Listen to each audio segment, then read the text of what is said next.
हाँ, सो 12वें अध्याय में हम लोगों ने 12 नंबर श्लोक तक देखा था, और अब यहाँ से जो 13 नंबर श्लोक है वहां से लेके पूरा एंड जो है 20 नंबर तक उसमें कृष्णा कुछ क्वालिटीज को डिस्क्राइब करते हैं। और चैप्टर 12 का जो इम्पोर्टेंट थीम है वो ये है कि भक्ति प्रोसेस जो है वो सबसे इफेक्टिव प्रोसेस है स्पिरिचुअल एडवांसमेंट के लिए। ये चैप्टर 12 का थीम है कि भक्ति से सबसे इफेक्टिव को क्या बोलते हैं? प्रभावशाली। प्रभावशाली प्रोसेस है भक्ति। अगर हमें आध्यात्मिक उन्नति करना हो तो उसके लिए सबसे प्रभावशाली प्रोसेस क्या है? भक्ति। तो अब इस भक्ति प्रोसेस में जो लोग इसको प्रैक्टिस करते हैं उनको क्या गुण विकसित करने चाहिए जिससे भगवान प्रसन्न होते हैं, वो गुणों का वर्णन करते हैं कृष्णा। सो 13वें नंबर श्लोक से 20 नंबर, तो कितने श्लोक हो गए? 13 से 20, 13, 14, 15, 16, 8 हुए ना? 8। तो इसको 8 श्लोकों में भक्ताष्टकम बोलते हैं। इसमें भक्तों का गुणगान है, ग्लोरीज है, डिवोटीज के क्या क्वालिटीज है, इसलिए आचार्य लोगों ने ये सेक्शन को बोला है कि ये भक्ताष्टकम है। सो कई डिवोटीज मैंने देखे हैं जो ये पूरे भक्ताष्टकम को याद करते हैं, उनको उन पे मेडिटेट करते हैं। और प्रभुपाद ने परपोर्ट्स इतने डीप लिखे हैं कि एक एक लाइन मेडिटेट करने जैसा है। तो पूरे गीता सेक्शन के अंदर ये सेक्शन सबसे ज्यादा स्वीट सेक्शन है, और ये एंडिंग सेशन है भक्ति योगा का। सो देखते हैं इसमें आगे क्या नेक्टर है।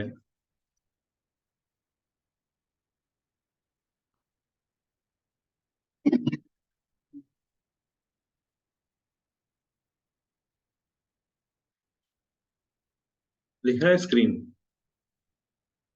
यस। सो ये पढ़ सकते हैं, ये practical application. Practical application of section number 3. The characteristics mentioned here are not independent of bhakti. They automatically result from surrender to Krishna. Number 1. These qualities fall in two categories: essential, Swarupa Lakshanam, and ancillary, Tathastha Lakshanam. Tathastha यहाँ Lakshanam. पे कृष्णा जो qualities बता रहे हैं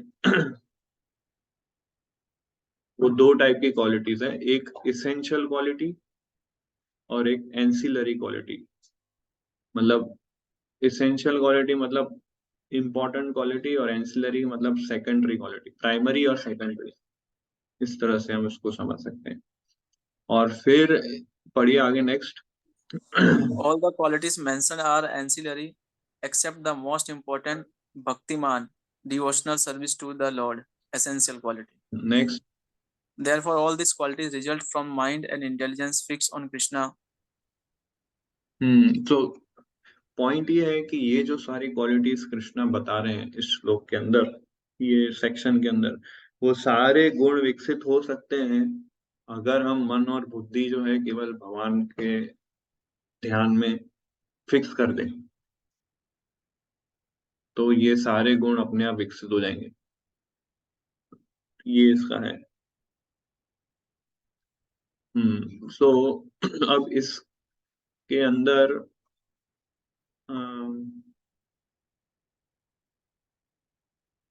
इस प्रकार की कुछ क्वालिटीज है। ये पूरा समरी चार्ट है क्वालिटीज का। सो एक तटस्थ लक्षण और एक स्वरूप लक्षण। स्वरूप लक्षण मतलब प्राइमरी क्वालिटी। प्राइमरी क्वालिटी क्या है? कि भक्तिमान। भक्तिमान का अर्थ है कि डिवोटी बनना कृष्ण का। क्योंकि जब तक आप डिवोटी नहीं बनेंगे ये क्वालिटीज विकसित नहीं कर पाएंगे हम। और ये जो सारी क्वालिटीज है हमारे सीनियर डिवोटीज ने 4 भागों में विभाजित कर दिया है। अगर हम इसको देखें सो पहला एटीट्यूड टुवर्ड वन सेल्फ, के भक्त अपने विषय में क्या सोचता है। दूसरा, दूसरों के साथ कैसे डील करता है। तीसरा, जब उसके साथ कोई चीज होती है तो कैसे उसका रिस्पॉन्स होता है। और चौथा, भगवान के साथ वो कैसे डील करता है। तो ये चार सेक्शन के अंदर ये सारी क्वालिटी समराइज है। खुद के विषय में क्या सोचता है, दूसरों के साथ कैसे डील करता है, भगवान के साथ कैसे डील करता है, और उसके साथ जो भी परिस्थिति आती है उसके साथ कैसे वो रिस्पॉन्ड करते हैं। समझे? मतलब ये चार सेक्शन में ये सारी क्वालिटीज डिवाइड है। श्लोकास में इस प्रकार से बोले नहीं है भगवान ने, मिक्स है सारे क्वालिटीज अंदर। पर इसको फिर कैटेगराइज किया है हमारे सीनियर डिवोटीज ने, और चार सेक्शन में इसको डिवाइड किया है। तो हम जब सीक्वेंस में पढ़ेंगे तो ये सीक्वेंस नहीं होगा वो, पर जब आप पूरा सेक्शन पढ़ के फिर ये चार्ट पढ़ेंगे ना तो आपको समझ में आएगा। सो अब हम पढ़ते हैं टेक्स्ट नंबर 13 और 14 साथ में।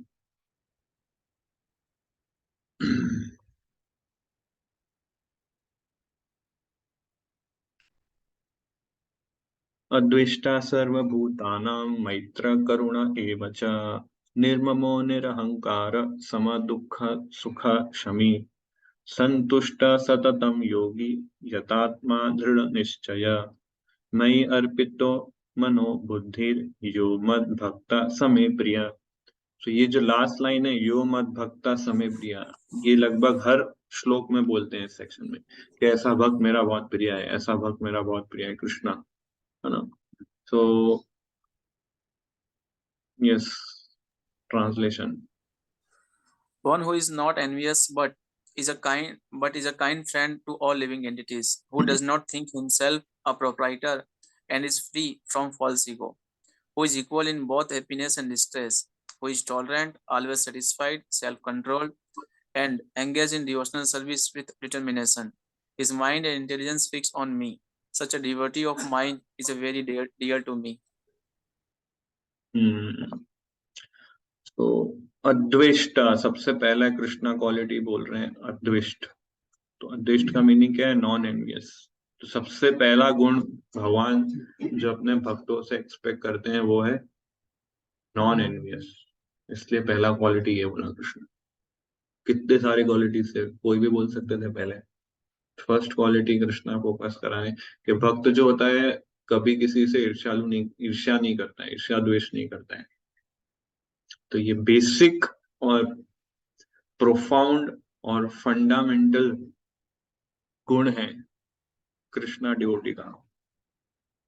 चलिए हम लोग कृष्णा बोलते हैं कि मेरे भक्त का कभी नाश नहीं होता है, गीता में अभी 9th चैप्टर में बोला। और अर्जुन को ही बोलते हैं कि तुम डिक्लेयर करोगे मेरे भक्तों का कभी नाश नहीं होता है। पर ये पॉइंट का फिर हम यूज करके भक्ति प्रैक्टिस करते हैं, पर सीरियसली नहीं करते हैं, क्योंकि भगवान ने बोल दिया है भक्तों का नाश नहीं होता है। तो सीरियस बनते नहीं है फिर लोग। तो क्योंकि भक्ति में वो सीरियस नहीं बनते हैं, इसलिए फिर ऐसे गुण विकसित नहीं कर पाते हैं वो लोग। भगवान ये भी बोलते हैं कि जो मेरा भजन करता है उसके अंदर सारे ये गुण अपने आप विकसित हो जाएंगे। ठीक है, एक पॉइंट ये है। दूसरा पॉइंट ये, भक्त का कभी नाश नहीं होता है। तो ये दो ध्यान में रख के भक्त लोग क्या सोचते हैं कि इतना सीरियस करने की जरूरत नहीं, अपने आप सारे गुण विकसित हो जाएंगे। तो हम क्या प्रयास नहीं करते हैं ये गुणों को विकसित करने का, खुद से भी हमें प्रयास करना पड़ेगा, तब वो भक्ति का इफेक्ट हमारे अंदर आएगा और फिर वो गुण विकसित होंगे। हमें ट्राई करना चाहिए जितना पॉसिबल हो सके ये सारे गुणों को एग्जिबिट करने का। अगर इन गुणों को एग्जिबिट नहीं करेंगे और प्योर डिवोशनल सर्विस भी प्रैक्टिस नहीं करेंगे तो क्या होगा, हम लोग भक्ति को रेलिश नहीं कर पाएंगे। क्योंकि भक्ति रेलिश तभी हो सकती है जब हम ये गुणों को ध्यान पे रख के प्रैक्टिस करें। सो अद्वेष्टा सर्वभूतानाम, ये श्लोक है।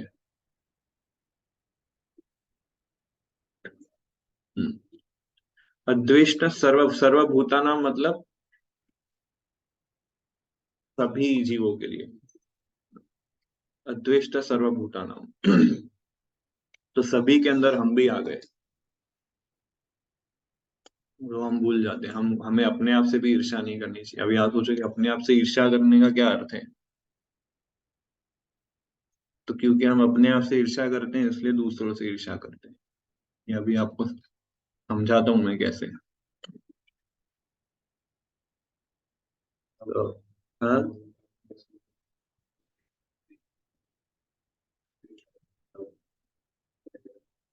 अपने आप से ईर्ष्या करने का मतलब क्या, चलो।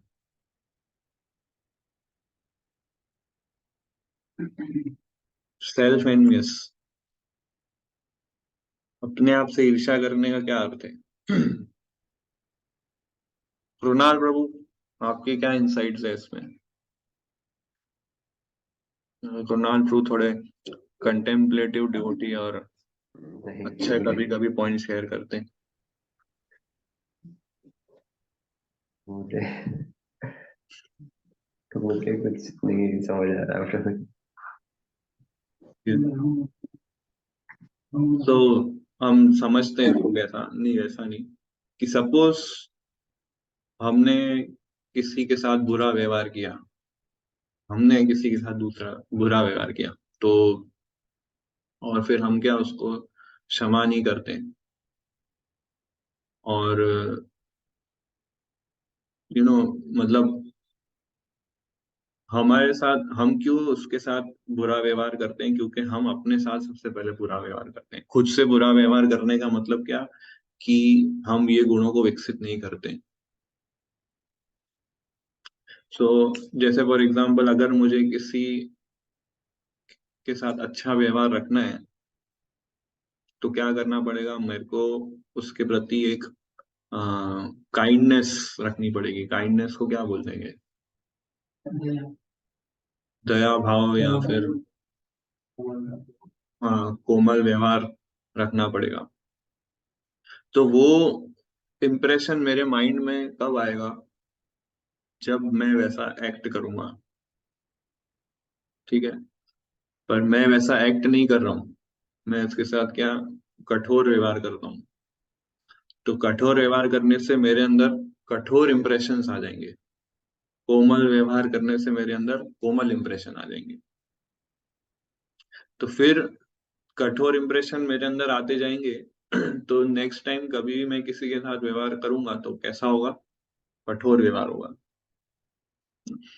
तो अगर हमें अद्वेष्ट सर्वभूताना मतलब दूसरों से ईर्ष्या नहीं करना है, तो हमें सबसे पहले अपने आप से ईर्ष्या नहीं करनी पड़ेगी। सो अपने आप से ईर्ष्या करने का अर्थ क्या, कि कठोर इंप्रेशंस नहीं होने चाहिए मेरे अंदर। कठोर इंप्रेशन हमारे अंदर तब आते हैं, रॉन्ग इंप्रेशन या अनकाइंड इंप्रेशन हमारे अंदर तब आते हैं जब हम दूसरों के साथ अनकाइंडली बिहेव करते हैं। सो दो चीजें इसमें, कॉन्शियस इंटेंशंस और सबकॉन्शियस इंप्रेशन। ये टेक्निकल है थोड़ा, पर थोड़ा इंटेलिजेंस लगाइए इसमें। मैं क्या बोलना चाहता हूँ, कॉन्शियस इंटेंशन, सबकॉन्शियस इंप्रेशन। तो कॉन्शियस इंटेंशन मतलब जैसे अगर किसी के साथ बुरा व्यवहार किया है, तो नेक्स्ट टाइम क्या, मैं इम्प्रेशन जो मेरे अंदर पड़ती है उसको सबकॉन्शियस इंप्रेशन बोलते हैं। और फिर मैं क्या, उसको साइड में करके कॉन्शियस इंटेंशन कि मेरे को बुरा व्यवहार नहीं करना है, मुझे अच्छा व्यवहार करना है ना, हम ऐसा प्रयास करते हैं। किसी ने हमारे साथ बुरा व्यवहार किया हो तो हम क्या है, उसको ये दिखाते नहीं है कि मुझे आपके व्यवहार से बुरा लगा। हम नेक्स्ट टाइम ध्यान रखते हैं कि सब ठीक है, रिलेशन मेंटेन करने के लिए। पर इम्प्रेशन हमारी सबकॉन्शियसली क्या है, नेगेटिव है। पर इंटेंशन हमारा कॉन्शियसली क्या है, पॉजिटिव है ना। तो जब हम किसी को क्षमा नहीं कर पाते और दूसरों के साथ बुरा व्यवहार करते हैं तो वो इम्प्रेशन हमारे अंदर जो सबकॉन्शियस है वो नेगेटिव होती है, और वो नेगेटिव इम्प्रेशन की वजह से हम दूसरों के साथ नेगेटिव बिहेव करेंगे। इसलिए दूसरों के साथ पॉजिटिव बिहेव करने के लिए सबसे पहले हमारे अंदर जो नेगेटिव इंप्रेशन है उसको हटाना पड़ेगा, और वो हटाने का सिर्फ एक और एक मात्र तरीका है, वो है पॉजिटिव वे से एक्ट करना। तो हम पॉजिटिव वे से एक्ट नहीं करते हैं, इसलिए वो नेगेटिव इंप्रेशन पड़ी रहती है और फिर नेगेटिवली हम डील करते हैं। सो ये अद्वेष्ट सर्वभूतानाम इसलिए भगवान बोलते हैं। तो सर्वभूतानाम के अंदर सबसे पहले हम आते हैं, सर्वभूतानाम के अंदर हम आ जाते हैं और दूसरे लोग फिर आते हैं। एंड हम्म हम्म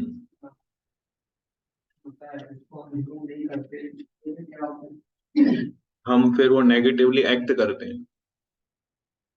हम्म और वो एक्ट करने की वजह से और नेगेटिव इंप्रेशन आते हैं, तो इस साइकिल में हम फंस गए हैं। तो साइकिल को तोड़ना है तो हमें कॉन्शियसली पॉजिटिव एक्ट करना पड़ेगा।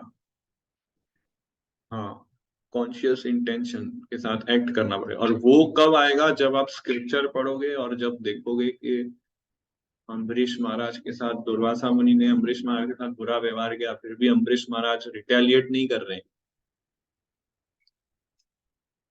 तो भागवतम एकदम एक्सट्रीम एग्जाम्पल देता है। अम्बरीश महाराज की कोई मिस्टेक नहीं थी, है ना, परीक्षित महाराज की कोई मिस्टेक नहीं थी, पर एक छोटा सा गलती की वजह से सीधा मृत्यु दंड। ये एक्सट्रीम एग्जाम्पल है भागवतम, मतलब इससे बुरा किसी के साथ हो नहीं सकता है। तो भागवतम में सारे एक्सट्रीम एग्जाम्पल ही दिए हैं। एकदम ऑर्डिनरी सिंपल कोई छोटा मोटा इंसिडेंट हुआ उसके लिए नहीं दिया है। एक्सट्रीम एग्जाम्पल क्यों देते हैं? ताकि हम आइडल रहें, कि छोटी मिस्टेक के लिए परीक्षित महाराज को मृत्यु दंड का श्राप मिला, फिर भी परीक्षित महाराज ने बदले की भावना नहीं रखी, उसको काउंटर एक्ट नहीं किया।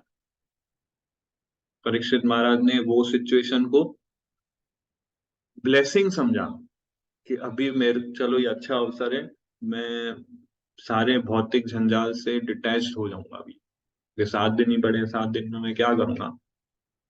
तो डिटैचमेंट, इसको ब्लेसिंग समझा, इसको गुड न्यूज समझा। अद्वेष्ट सर्वभूतानाम।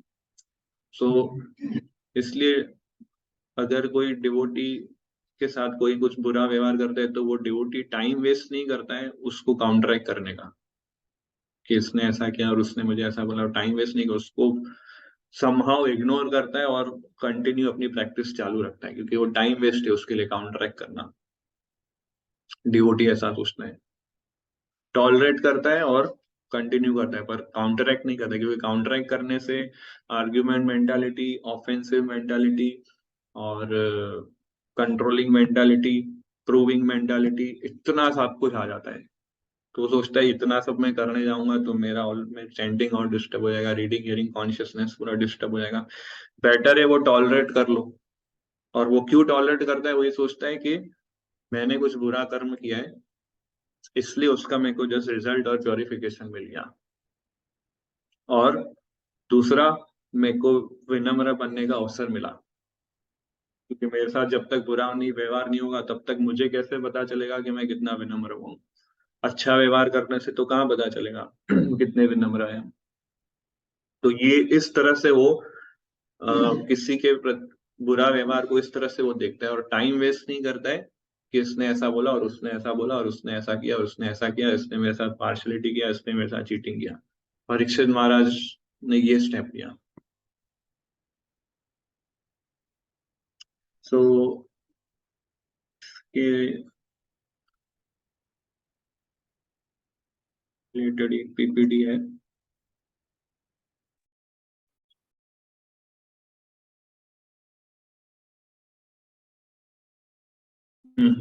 तो यही श्लोक है जस्ट पीपीटी में इसको प्रेजेंट किया। So one who is not envious but is kind friend of all living being. तो इसमें एग्जांपल है मृगारी, मृग अरी, दो वर्ड है इसके अंदर। अरी मतलब किल करना, मारना, और मृग मतलब पशु, जो पशु को मारता है इसका नाम है मृगारी।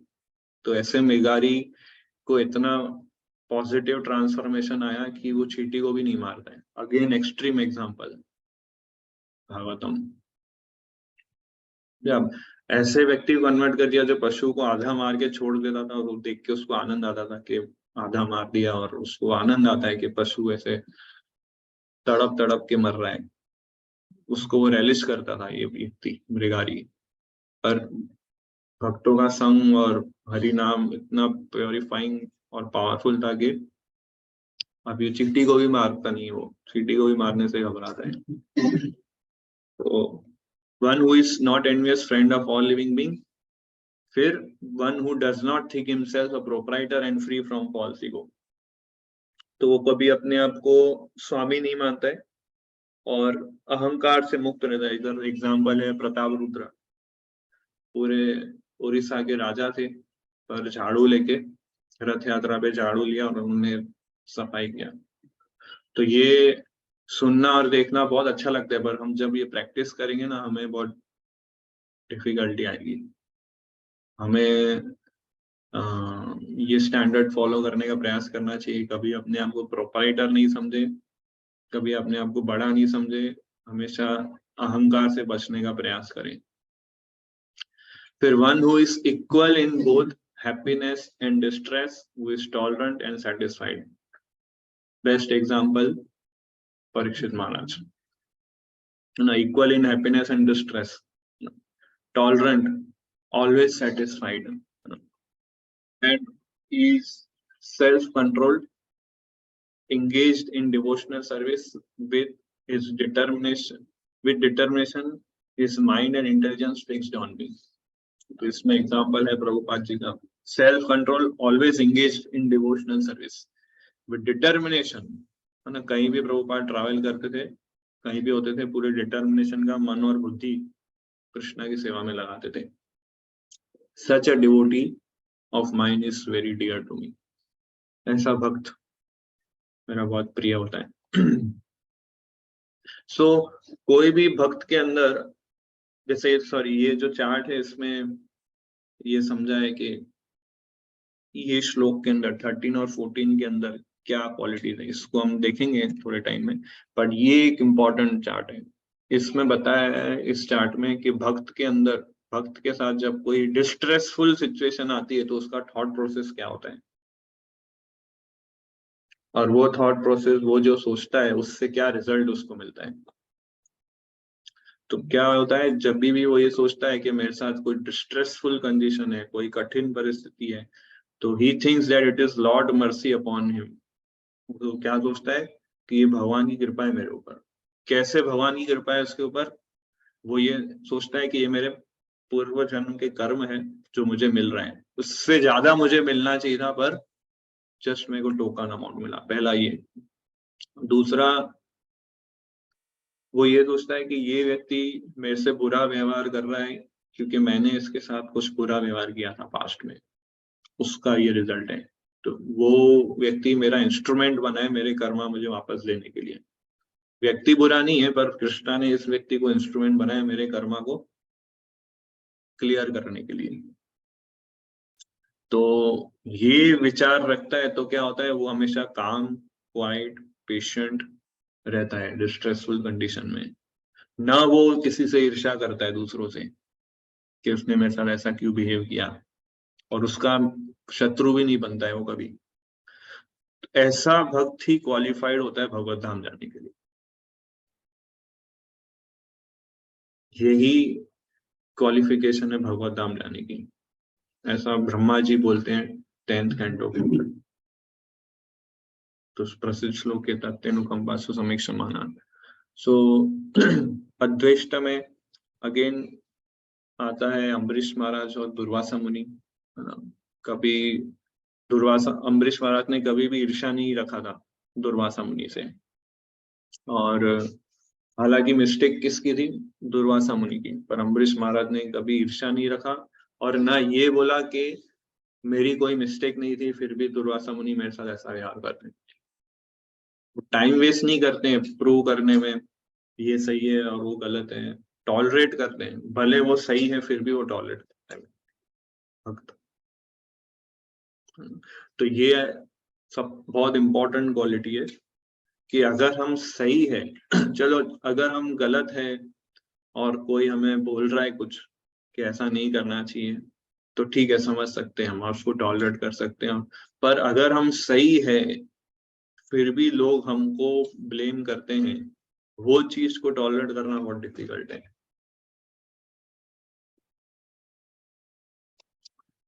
अगर हम सही है फिर भी लोग हमको ब्लेम करते हैं, हमारे ऊपर इल्जाम लगाते हैं हम सही है फिर भी, तो वो सहन करना बहुत डिफिकल्ट होता है।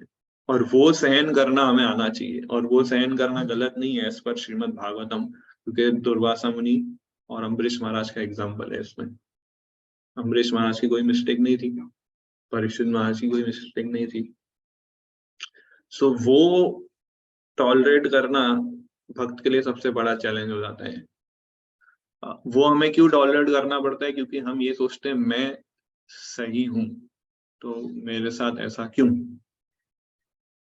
वो ये नहीं देखता है कि वो ये नहीं पूछता है कि मैं सही हूं फिर मेरे साथ ये इसलिए हो रहा है क्योंकि मैंने कुछ बुरे कर्म किए इसलिए मुझे ये रिजल्ट मिल रहा है। वो इस तरह से नहीं। और जो कच्चा भक्त है वो इस तरह से नहीं सोचता है कि मेरे कर्मों की वजह से मुझे मिल रहा है। कच्चा भक्त ये सोचेगा मैं सही हूँ, मेरे साथ गलत क्यों। वो काउंटरैक्ट करेगा, वो प्रूव करेगा, वो समझाएगा ऐसा नहीं ऐसा नहीं ऐसा नहीं ऐसा। पर कई बार ऑफ कोर्स कभी कभी प्रैक्टिकलिटी को देख के, ऑर्गेनाइजेशन को देख के हमें एक्सप्लेन करना होता है। सिचुएशन पर एक्सप्लेन करने के बाद भी अगर नहीं समझते हैं और ब्लेम करते हैं तो फिर वो निरपेक्ष हो जाता है, मतलब इनडिफरेंस हो जाता है। वो तो फर्क नहीं पड़ता है, फिर वो हमें अपना एब्जॉर्प्शन अपना भक्ति भजन में लगा रहता है। सो ये बहुत हाई लेवल की क्वालिटीज है जो कृष्णा डिस्क्राइब कर रहे हैं, है ना। हर कोई, केवल वही भक्त इसको प्रैक्टिस कर सकता है जो अपना मन और बुद्धि कृष्णा में जिसने इन्वेस्ट किया है, कृष्णा को ऑफर कर दिया है, वही भक्त इन क्वालिटीज को प्रैक्टिस कर सकता है। सो अभी प्रभुपाद का तात्पर्य बहुत सुंदर रूप से इसमें लिखा है, हम ट्रांसलेट करते हैं।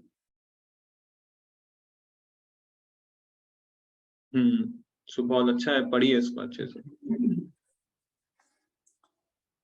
But coming again to the point of pure devotional service, unmute the Lord करना पड़ेगा, is आप अनम्यूट, वॉइस नहीं आ रहा है। unmute है, Hare Krishna. यस यस अभी आ रहे हैं आप। Coming again to the point of pure devotional service, the Lord is describing the transcendental qualification of a pure devotee in these two verses. A pure devotee is never disturbed in any circumstances, nor is he envious of anyone, nor does a devotee become his enemy's enemy. He thinks this person is acting as my enemy due to my own past misdeeds, so it is better to suffer than to protest. In the Srimad Bhagavatam 10.14.8, it is stated, Tatte तत्तेनुकंपासु समीक्षमाना। okay, whenever a devotee is in distress or has fallen into difficulty, he thinks that it is the Lord's mercy upon him. He thinks, thanks to my past misdeeds, I should suffer far greater than I am suffering now. So it is by the mercy of the Supreme Lord that I am not getting all the punishments I am due. I am just getting a little by the mercy of Supreme Personality of Godhead. Therefore, he is always calm, quiet, and patient, despite many distressful conditions. A devotee is द्वेष्टा, also या द्वेष्टा का definite explanation दिया प्रभुपाद ने। और अब बताएंगे प्रभुपाद के he is kind friend to all living entities. तो ये पढ़ना है यहाँ से। a devotee is also always kind to everyone, even to his enemy. Nirmamam means निर्ममा, that a devotee does not attach much importance to the pains and trouble pertaining to the body, because he knows perfectly well that he is not the material body. He does not तो bodily pens और pleasure को, जो भक्त है वो bodily pen और pleasure को इतना इम्पोर्टेंस नहीं देता है, क्योंकि वो ये समझ चुका होता है कि मैं ये बॉडी नहीं हूँ, अपने आप को शरीर से आइडेंटिफाई नहीं करता है ना, और अपने आप भक्ति प्रोसेस में वो कॉन्स्टेंटली इंगेज रहता है। फॉर एग्जाम्पल, अगर ठंड का सीजन है और एक टाइम गर्म पानी नहीं आ रहा है फॉर एग्जाम्पल, तो गर्म पानी का वेट नहीं करेगा, मंगला आरती है वो फटाफट टॉलरेट कर लेगा, ठंडे पानी से नहाओ और काम चलाओ और आगे चलो। शरीर को ज्यादा महत्व नहीं दिखा रहे, जब तक गर्म पानी नहीं मिलेगा मैं कैसे स्नान करूंगा, मैं बीमार हो गया तो, फिर माला नहीं कर पाया तो, ये वो शरीर के बारे में इतना नहीं सोचता है वो। बेटर, वो क्या सोचता है, बेटर है, मैं, वो ये समझ चुका है कि मैं शरीर नहीं हूँ, बेटर है इसके पेन और प्लेजर्स को मैं टॉलरेट कर लूं, फटाफट स्नान करके जैसा भी जो भी ठंड है उसको थोड़ा कुछ मिनटों के लिए टॉलरेट करके अपना कार्य करो, भक्ति में कंटिन्यू लगे रहो। तो ये होता है निर्ममा। यस, फिर आगे ये he is tolerant. He is tolerant and he is satisfied with whatever comes by the grace of the Supreme Lord. He does not endeavor much to achieve something with a great difficulty. Therefore, he is always joyful. He is completely perfect mystic because he is fixed in the instructions received from the spiritual master, and because his senses are controlled, he is determined. He is not swayed by false arguments, because no one can lead him from the fixed determination of devotional service. He is fully conscious that Krishna is the eternal Lord, so no one can disturb him. All these qualifications, कोई भी भक्त को disturb नहीं कर सकता, कोई भी situation, कोई भी व्यक्ति भक्त को डिस्टर्ब नहीं कर सकता। ये इस उस भक्त की निशानी है जो भगवान जिसको बहुत प्रिय हो जाते हैं, भगवान जिसको बहुत लाइक करते हैं। तो ये एक शुद्ध भक्त क्वालिटी है कि क्योंकि वो पूरी तरह से कृष्णा में एब्जॉर्ब है, तो कोई भी परिस्थिति, कोई भी व्यक्ति ऑब्स्टेकल नहीं बनता है उसके लिए कभी। कोई भी व्यक्ति, कोई भी परिस्थिति उसको डिस्टर्ब नहीं कर सकती। प्रभुपाद बोलते हैं कि such a standard is undoubtedly very rare, but a devotee become situated in that stage. कैसे वो स्टेज पे कैसे आ सकते हैं, प्रभुपाद क्या बोल रहे हैं, by following the regulative principle of devotional service, तभी वैसे आ सकते हैं। सो रेगुलेटिव प्रिंसिपल्स फॉलो करने का क्या अर्थ है, ये स्टेज पे आना है तो प्रभुपाद बोलते हैं कि रेगुलेटिव प्रिंसिपल्स फॉलो करना है। रेगुलेटिव मतलब 16 राउंड्स अटेंटिवली चैंट करना, 4 नियमों का अच्छे से पालन करना, और ये भक्ति रसामृत सिंधु के अंदर जो 64 रेगुलेटिव प्रिंसिपल्स है, 64, उसको अच्छे से फॉलो करना। शिला प्रभुपाद के बुक्स ध्यान पूर्वक स्टडी करना, उसको अच्छे से डिस्कस करना, वैष्णव सॉन्ग्स पढ़ना, श्लोका मेमोराइज करना, श्लोका से साथ उसको कनेक्ट करना, ये सारे रेगुलेटिव प्रिंसिपल्स के अंदर आते हैं। आप सोचिए ये एक्टिविटी अपने आप में इतनी पावरफुल है कि हमें ये स्टेज पर बुला सकती है। सर्विस में एंगेज होना, वो सारे आइटम्स को एक्सेप्ट करना जो कृष्णा कॉन्शियसनेस के लिए फेवरेबल है, वो सारे आइटम्स को रिजेक्ट करना जो कृष्णा कॉन्शियसनेस के लिए अनफेवरेबल है। तो ये सारे रेगुलेटिव प्रिंसिपल्स के अंदर आते हैं। प्रभुपाद बोल रहे हैं कि ये रेगुलेटरी प्रिंसिपल फॉलो करने से हम ये स्टैंडर्ड में आ सकते हैं जो ये श्लोक में भगवान बोल रहे हैं। सो और बहुत सारे क्वालिटीज का वर्णन करते हैं। जैसे एक क्वालिटी है, अब इसको हम देखते हैं इसी श्लोक का just point wise. Tolerant, non envious, निर्ममा, satisfied, self-controlled, determined, mind intelligence fixed on supreme। तो ये पूरा परपोर्ट जो है पॉइंट वाइज इसके अंदर है, इतने पॉइंट्स विच एक्सक्लेमेशन इसमें कवर हुए हैं। तो इसमें एक पॉइंट आता है satisfied, whatever comes by Lord's grace, वो उसको एक्सेप्ट करता है, does not over endeavour to achieve something, तो एंड ओवर एंडेवर नहीं करता है कुछ भी अचीव करने के लिए। सो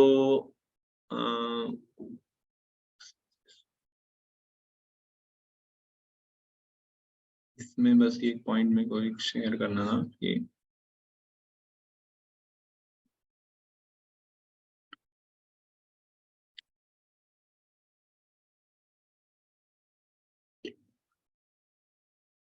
ओके, सो जब हम सेटिस्फाइड, मतलब भक्त जैसे बताया इसमें हमेशा सेटिस्फाइड रहता है।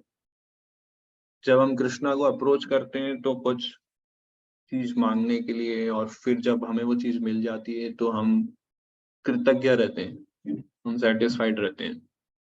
बट ये डीलिंग, ये जो रिलेशन है हमारा कृष्णा के साथ, वो हमें रियली सेटिस्फाई नहीं कर सकता, क्योंकि हम कुछ डिमांड कर रहे हैं, क्योंकि हमें कृष्णा चाहिए, कृष्णा की गिफ्ट नहीं चाहिए, इस दुनिया की गिफ्ट नहीं चाहिए, हमें कृष्णा चाहिए। क्योंकि जो भी गिफ्ट देंगे हमें, वो या तो हमारे शरीर के लिए होगा या हमारे मन के लिए होगा, इसलिए हम वो गिफ्ट से कभी सेटिस्फाइड नहीं रहेंगे। हम एक्चुअल में आत्मा है, तो आत्मा के लिए सिर्फ एक ही चीज सेटिस्फाई, वो है कृष्णा। क्यों? क्योंकि आत्मा कृष्णा का अंश है। समझेगा ये पॉइंट? ये सुनने में बहुत सिंपल लगेगा पर बहुत डीप पॉइंट है। कृष्णा जो भी हमको ब्लेसिंग्स दे रहे हैं, आप जो भी कृष्णा से मांग रहे हैं, वो या तो शरीर के लिए होगा या मन के लिए होगा, और शरीर से संबंधित जो रिलेटिव्स हैं उनके लिए होगा। तो ये चीज तो टेम्पररी है, तो हम एक्चुअली आत्मा है, तो आत्मा के लिए सिर्फ एक ही नीड है, वो है कृष्णा। तो कृष्णा को छोड़ के हम जितना चीज मांगेंगे ना, वो अल्टीमेटली हमको सेटिस्फाइड नहीं करेगा। पर यहाँ पे इस श्लोक में बोला है कि डिवोटी हमेशा सेटिस्फाइड रहता है। इसका मतलब क्या, कि वो कृष्णा के अतिरिक्त और कोई चीज डिजायर नहीं करता है, डिमांड नहीं करता है ना। बेसिक नेसेसिटी जहां तक फुलफिल हो जाए, उतना वो उसको वो एक्सेप्ट करता है। तो इसलिए डिवोशनल एनरिचमेंट बोलते हैं उसको, भक्ति में नो अच्छी प्रगति करना। जितना हमारे पास भौतिक चीजें कम होगी, उतना हम ज्यादा सेटिस्फाइड रहेंगे। एक्चुअली हमें ये भी धन्यवाद देना चाहिए भगवान को कि उन्होंने हमें भौतिक चीजें नहीं दी।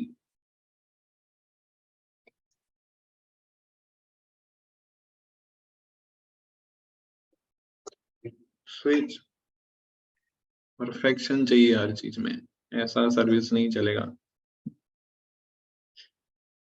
तो हमें भगवान को धन्यवाद व्यक्त करना चाहिए कि उन्होंने हमें भौतिक चीजें नहीं दी, उसमें भी वो भक्त सेटिस्फाइड रहता है।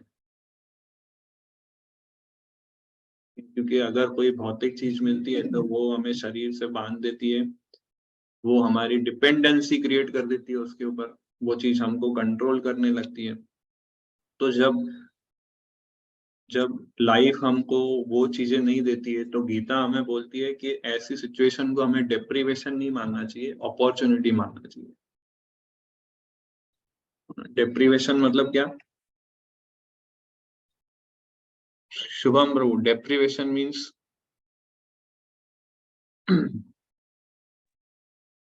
And deprivation comes from what? Deprive. Deprive यानी किसी चीज की कमी। कमी होना। तो गीता विजडम हमें क्या सिखाता है कि कभी कोई लाइफ अगर हमें वो सारी चीजें नहीं दे, भौतिक वस्तु नहीं दे, तो हमें उसको डेप्रीवेशन नहीं मानना चाहिए, कमी नहीं माननी चाहिए, उसको एक अवसर मानना चाहिए। कौन सा अवसर? कि वो अवसर कि अभी मैं भक्ति को ज्यादा रिलिश कर पाऊंगा, और मेरा लाइफ थोड़ा ज्यादा फ्रीडम वाला रहेगा। क्योंकि मटेरियल चीज मतलब bodily dependency, bodily necessities, control, anxieties, है ना।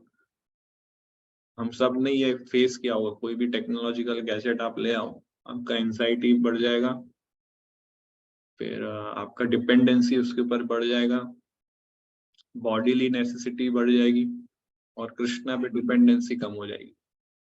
तो जब वो चीज नहीं मिले तो क्या हमें उसको अवसर लेना चाहिए, इस भाव से वो भक्त हमेशा सेटिस्फाइड रहता है और भगवान को वो धन्यवाद व्यक्त करता है कि मुझे वैसी वस्तुएं आपने नहीं दी और मेरा डिपेंडेंसी उस पर नहीं बढ़ा।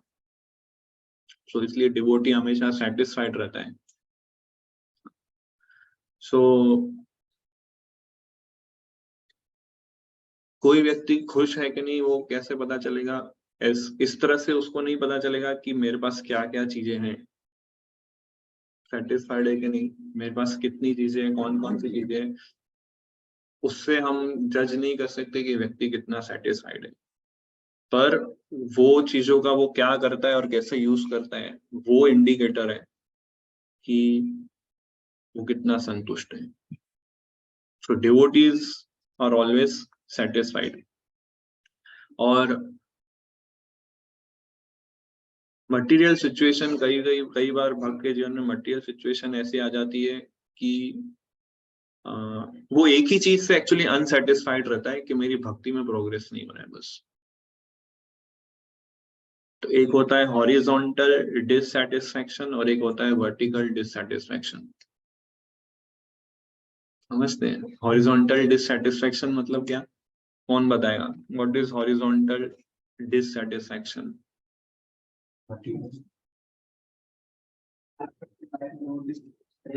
भौतिक वस्तुएं, शरीर से संबंधित वस्तुएं, एक्सटर्नल सिचुएशन से वो जब असंतुष्ट रहे उसको बोलते हैं हॉरिजॉन्टल डिससैटिस्फैक्शन। हॉरिजॉन्टल मतलब इस दुनियादारी से असंतुष्ट रहना।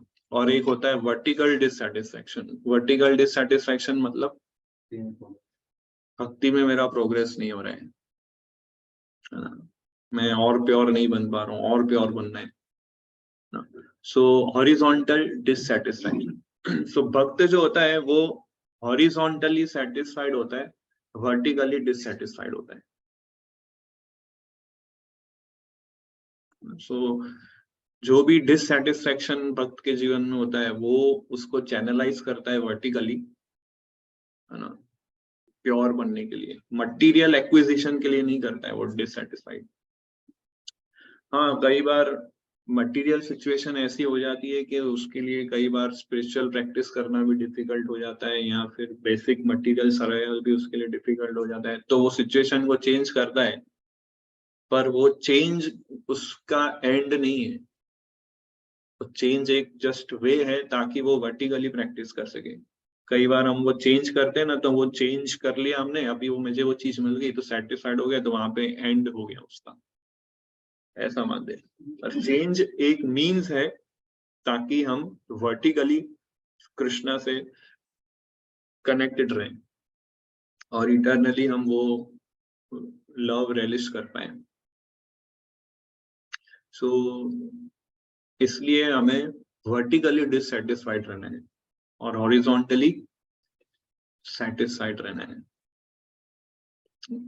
यस, सो और भी बहुत सारे इसमें क्वालिटीज है, बट नेक्स्ट टाइम हम डिस्कस करेंगे।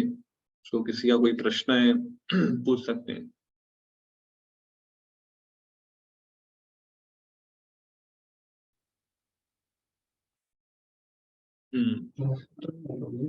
आपने एनवीएस के बारे में बताया कि बहुत इम्पोर्टेंट करेंगे। तो उसको ऐसे इवन 1.1 ऑलमोस्ट कॉन्फिडेंशियल और उसमें पास कितना मिशन नहीं बोलते हैं लोग कि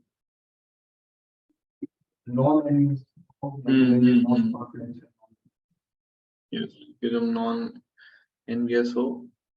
9.1 क्या है श्लोक? करो, मैं यहाँ सकता हूँ ना पार्थ? नहीं, 7.1 है।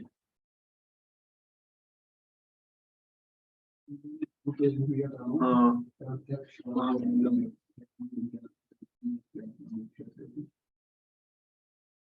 तो 7.1 क्या है? 7.1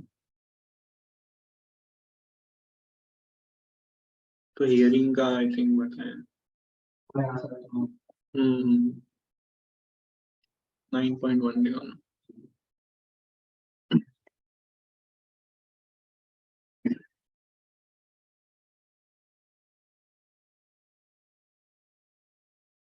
नॉन एनवियस वाला जो आपने बोला, ये उस अनसूयवे, यस, वो है वर्ड एक्चुअली।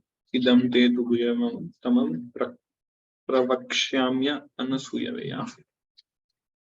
सो गीता उसके लिए जो नॉन एनवियस है, भागवतम उसके लिए जो नॉन एनवियस है, कृष्णा उसके लिए जो नॉन एनवियस है। तो इसलिए हमें ये एनवी जो है हमारे अंदर, ईर्ष्या भाव है, उसको रेगुलेट करना है, उसको टॉलरेट करना है, और उसको अल्टीमेटली गिव अप करना है, एक्सप्रेस नहीं करना है हमें, उसको टॉलरेट करके उसको गिव अप करना है। वो एक ही चीज से होगा, अगर आप माइंड और इंटेलिजेंस कृष्णा में इन्वेस्ट करोगे, तब कृष्णा सेवा में लगा के रहोगे, तभी होगा। आपने ये बताया कि हम अपने आप से ईर्ष्या करते हैं, इसमें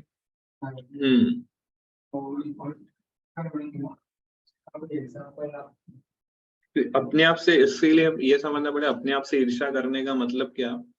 अपने आप से ईर्ष्या करने का मतलब है, एक्चुअली हमारे अंदर ऑलरेडी ईर्ष्या है, पास्ट लाइफ का सब डेटा है। तो वो डेटा को जब हम यूज करें ना, मीन्स हम अपने आप से ईर्ष्या कर रहे हैं। वो डेटा को हम कब यूज करते हैं, जब हमसे, हमारे आसपास के भक्त हमसे ज्यादा उन्नत करने लगे, हमसे ज्यादा प्रोग्रेस करने लगे, तो हम क्या वो डेटा का यूज करते हैं, मैं एनवियस, और फिर वो भक्त से ईर्ष्या करने लगते हैं। तो हमें वो डेटा को यूज नहीं करना है, हमें स्क्रिप्चर्स के डेटा को यूज करना है। शास्त्र का डेटा क्या बोलता है कि ये भक्त मुझसे उन्नत कर रहा है, तो मुझे इससे ब्लेसिंग्स लेने चाहिए और इसको अप्रिशिएट करना चाहिए। ये दूसरा डेटा है शास्त्र से जो मिलता है हमें वो। तो हम शास्त्र का डेटा यूज नहीं करते हैं, जो हमारा जो मेमोरी उसमें सेव डेटा है वो यूज करते हैं। तो इसका मतलब हम अपने आप से ईर्ष्या कर रहे हैं। हमारे पास ये फ्रीडम दी है भगवान ने कि हम शास्त्रों का डेटा यूज करें या हमारा बैकअप है वो यूज करें। तो स्टोर है हमारे अंदर अनर्थ, वो डेटा का यूज करें या शास्त्र का, ये फ्रीडम है। इसमें कोई हमें फोर्स नहीं कर सकता कि मैं ये वाला डेटा यूज करूंगा या शास्त्र वाला डेटा यूज करूंगा, ऐसा कोई फोर्स नहीं कर सकता आपको, भगवान भी फोर्स नहीं करते। तो हम विलिंगली, स्वेच्छा से अपने अनर्थ का वाला डेटा यूज करते हैं, है ना। एक रीजन ये, और दूसरा हम शास्त्र नहीं पढ़ते, इसलिए शास्त्र वाला डेटा भी हमें पता नहीं है। हाँ, उसको प्रैक्टिकली कैसे अप्लाई करना है वो भी नहीं पता है। तो फिर ये दूसरा कारण है, अपने अनर्थ वाला डेटा यूज करते हैं। वो अनर्थ वाला डेटा यूज करना मतलब हम अपने आप से ईर्ष्या कर रहे हैं, और अपने आप से ईर्ष्या करना मीन्स फिर दूसरों पे वो रिफ्लेक्ट होता है।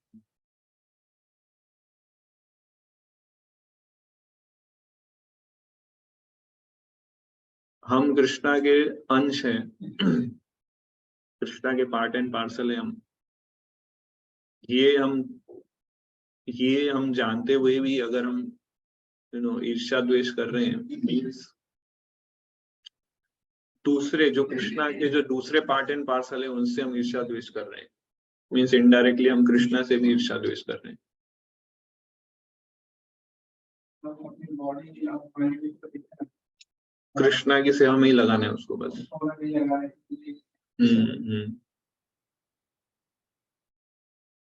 और उसको कृष्णा की सेवा में लगाना आसान नहीं है, कि बहुत सारी चीजें टॉलरेट करनी है, बॉडी और माइंड के पेन्स और प्लेजर को टॉलरेट करना है, क्योंकि वो टॉलरेट के बिना हम कृष्णा की सर्विस में एंगेज नहीं हो पाएंगे। यस करण प्रभु। हरे कृष्ण प्रभु, सॉरी मैं थोड़ा लेट आया आज। क्वेश्चन प्रभु मेरा ये था कि ये सबकी मूल जैसे देखा जाए, मैंने काफी वैष्णव के लेक्चर में भी सुना, ये पर्सनल भी एक्सपीरियंस कह सकते हैं आप, कि नाम जाप ही मुझे लगता है, अगर कोई डिवोटी है काफी सालों से और उसमें ऐसे गुण है अभी मतलब ठीक नहीं हुए, वो प्लेजर को नहीं अवॉइड कर सकता, वो जो भी अभी जो नियम है 4 नियम वो भी ठीक से फॉलो नहीं कर सकता, तो हम कह सकते हैं कि उसके नाम जप में बल नहीं। क्योंकि मैंने सुना है तब तक जो नाम जप अच्छे से करते हैं उनको आध्यात्मिक बल अच्छा होता है, वो कुछ भी आध्यात्मिक बल की मदद से वो कुछ भी मतलब वो कर सकते हैं, टॉलरेट, और अच्छी क्वालिटी भी उनमें ऑटोमेटिक ही भगवान मुझे लगता है हृदय में से उनको ज्ञान प्रदान करते हैं, तो ऑटोमेटिक होता है। मेरा ऐसा एक्सपीरियंस, मेरा मानना है। तो ऐसा हो सकता है कि नाम जाप में कोई सही फॉल्ट बात है? है, नाम जप करना, साधना करना, उसी से ही हमारा प्रोग्रेस होगा। और उसी से ही हम ये सारे दिव्य गुण विकसित कर पाएंगे। पर जैसे मैंने बताया कि हमें खुद भी ये सारे गुणों को विकसित करने का प्रयास करना चाहिए, क्योंकि अभी तो शुद्ध नाम नहीं ले रहे, नंबर 1। तो ये शुद्ध नाम नहीं लेंगे तो ये सारे गुण विकसित नहीं होंगे, तो तब तक अपराध भी नहीं करने हमें। तो इसलिए ये क्वालिटीज को डेवलप करके उसको एग्जिबिट करना, अपने डीलिंग्स में लाना बहुत आवश्यक है, ताकि हम शुद्ध नाम तक पहुंच सके। और शुद्ध नाम तक पहुंचेंगे तो अपने आप ये गुण हमारे लिए फॉलो करना इजी हो जाएंगे। एक्चुअली जब कोई सिंसियरली ये गुणों को विकसित करने का प्रैक्टिस करता है ना, तो उसके साथ प्रॉब्लम क्या होती है कि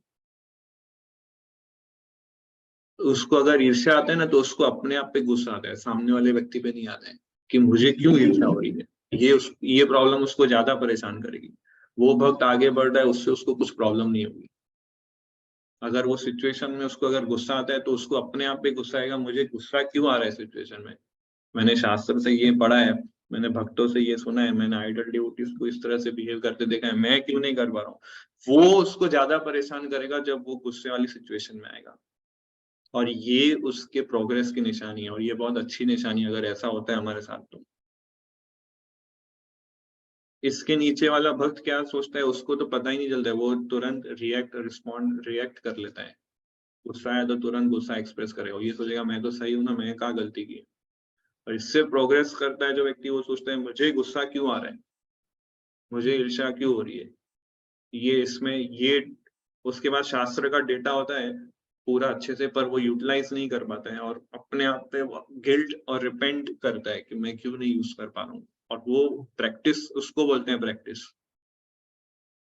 तो एटलीस्ट ये स्टेज पे हमें आना चाहिए कि जैसे हम ईर्ष्या द्वेष करते हैं, या ये मेरे को सपोर्ट करता है, ये मुझे सपोर्ट नहीं करता, ये मुझे अच्छा लगता है व्यक्ति, मुझे अच्छा नहीं लगता है व्यक्ति, तो इसको मैं ज्यादा फेवर करूंगा, उसको कम फेवर करूंगा। तो जब ये करता है, तो उसको सिचुएशन से ज्यादा खुद पे वर्क करने की इच्छा होती है कि मेरे साथ मैं ऐसा क्यों बिहेव कर रहा हूँ। वो अपनी एनवियसनेस को, अपने क्रोध को एक्सप्रेस नहीं करता है, पर उस पे सिंसियरली वर्क करता है, और खुद रिपेंट और गिल्ट का अनुभव करता है कि मैं ऐसा नहीं कर पा रहा हूँ, मुझे ऐसा करना है। तो ये, और इसके हाई लेवल का स्टेज वो है जब वो फिर उसको नेचुरली प्रैक्टिस करता है। ये स्टेज से जब गुजरता है ना, तब भी वो उस नेचुरल स्टेज पे आ सकता है। तो जब कोई वक्त उससे भी आगे बढ़ेगा ना, तो उसको ऑटोमेटिकली अप्रिशिएट करने का इच्छा होगा, क्योंकि उसने वो रियलाइज कर लिया है। और साथ साथ वो वैष्णव सॉन्ग्स पढ़ेगा, आचार्य के डीलिंग्स पढ़ेगा, देखेगा किस प्रकार से बिहेव करते हैं, तब वो स्टेज पर आता है। यस, और कोई क्वेश्चन?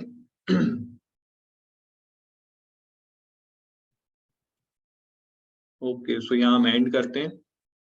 श्रीमद् भगवत गीता की, श्रील जय। प्रभुपाद की। जय।